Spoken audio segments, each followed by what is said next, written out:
Secondly, as individuals, it seems to me we ought to be paying attention. And when the authorities say it's time to leave, we really ought to do that. I was the insurance commissioner and lieutenant governor in California, and often found myself in situations where I had responsibilities along these lines. And all too often and all too tragically, the citizens who were warned early that they should leave because of a fire danger did not. And tragedy struck, and they lost their lives. So we have individual responsibilities as well as community responsibilities. There's another set of lessons to learn from Superstorm Sandy and the drought in the Midwest and other occurrences in the weather patterns of this nation. And that is that climate change is real. It is real. It is actually happening as we speak. We know that the great ice caps around this world are diminishing. We know that the ocean levels are rising. We know that there is a warming across the entire planet. And we know that this will have profound effects. It was predicted back in the early 90s when I was working on this issue when I was at the Department of Interior's Deputy Secretary. We predicted that there would be superstorms, that there would be droughts in new parts of this nation, and that the ice caps would melt, and that there would be significant changes in the agricultural patterns around the world. And certainly there would be significant changes in the river and stream flows. In my own state of California, we anticipated then, some almost 20 years ago now, that we would see the snowpack in the Sierras, which is our single biggest reservoir, we would see that snowpack diminish. And we would see that there would be changes in the flows of the rivers and quite likely greater flooding. And that brings us to the necessity to recognize this as a nation and for this Congress to work to address not just the reasons for climate change, but just as importantly, to prepare for the inevitability of the effects of climate change.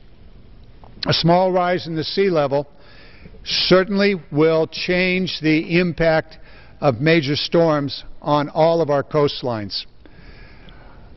The storm surges will be higher, the destruction greater, and therefore the necessity, twofold necessity.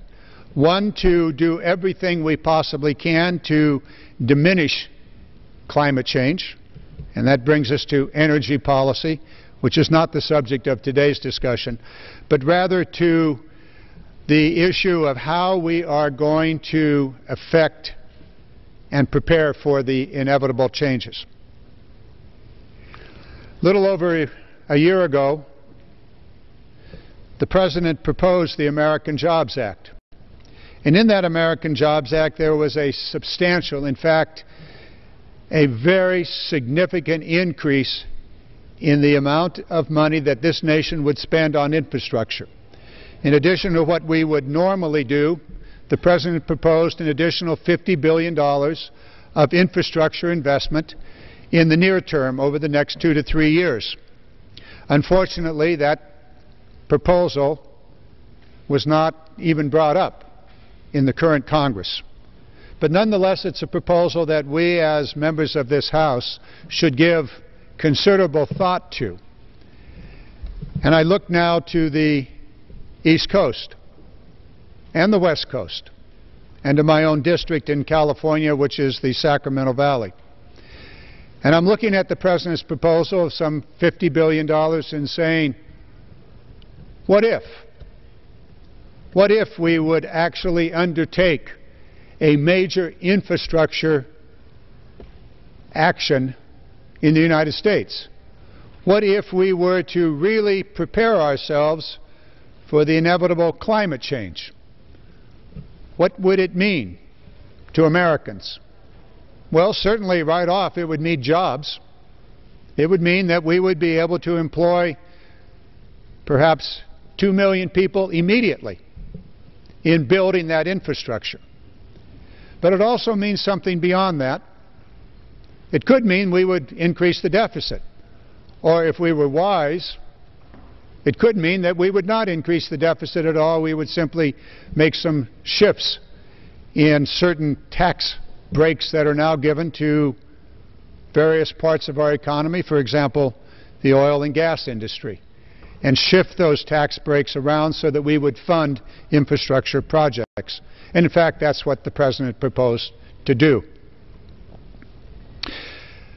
Before I go further into how we might use the effort to build infrastructure, I want to just say that that infrastructure program is going to be absolutely essential to rebuild an extraordinarily important part of this nation. That is the East Coast. New Jersey, New York, Connecticut, and some parts of Pennsylvania were devastated. There is going to be a multi-billion-dollar rebuilding program necessary just to go back to where those parts of this country were before the storm hit. Much more will be needed to protect those parts of this country from future storms that are certain to occur. I'll let it go at that. I see my colleague from New York City has arrived here, and I'd like her to pick this issue up and talk about the devastation that occurred in her communities, and then we can come back to the infrastructure. Thank you very much. Thank you for joining us, Nadia. I want to take this opportunity to thank the gentleman from California. Excuse me, a proper introduction would be Nadia Vasquez. Thank you.